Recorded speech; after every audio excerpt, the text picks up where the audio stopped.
თავარსარდალი პოლიტიკური მიზნებიდან გამომდინარე გასცემს მაღალი დონის სახელმწიფო და სამხედრო საიდუმლოებას. მან და ის ამბობს რომ ეს იყო ოფიციალური ოპერაციის შემადგენელი ნაწილი, მან იცოდა და საცავები არის მისი განკარგულებით შექმნილი. თუ შემუშავდებოდა ოპერაციის გეგმა ყველა ფორმალური და საკანონმდებლო მოთხოვნების დაცვით, შესაბამისად თუ ამ ოპერაციის უზრუნველყოფას დაჭირდებოდა გარკვეული საცავების შექმნა, შეიძლებოდა ესეთი საცავის შექმნა, ოღონდ ეს უნდა ყოფილიყო მკაცრად რეგლამენტირებული, ასევე კანონმდებლობიდან გამომდინარე. უმაღლეს მთავარსარდალს დავალებით ესეთი საცავის შექმნის უფლება არ აქვს. აღებულ ძალებს მართავს საქართველოს პრეზიდენტი. ის არის უმთავრესი სარდალი. მთავარსარდალი არის გაერთიანებული შტაბის ხელმძღვანელი, იერარქიით რომ მოდის პრეზიდენტი, მერე გაერთიანებული შტაბის ხელმძღვანელი, მერე მინისტრი.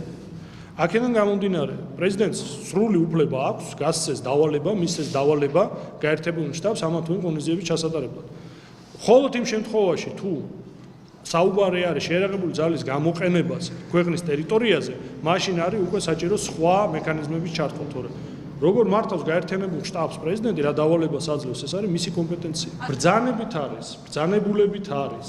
თუ როგორ არის გაფორმებული, ეს არის სახელმწიფო საიდუმლო დოკუმენტი. აქედან გამომდინარე, სახელმწიფო საიდუმლოს გრიფი როგორც მოიხსნება, ამ საბუთს თქვენ ნახავთ. 2008 წლის ომის შემდეგ საქართველოს გაერთიანებულმა შტაბმა შეიმუშავა საიდუმლო გეგმა, რომელიც ითვალისწინებდა საქართველოს შეიარაღებული ძალების მოქმედებას შესაძლო რუსული განმეორებითი ინტერვენციის დროს. შეიქმნა ცალკე თბილისის თავდაცვის გეგმა და შეიქმნა ცალკე საქართველოს თავდაცვის გეგმა. გეგმა არის გრიფით საიდუმლო, აქედან გამომდინარე კიდევ ერთხელ ვიმეორებ, მის დეტალებზე ვერ ვისაუბრებ.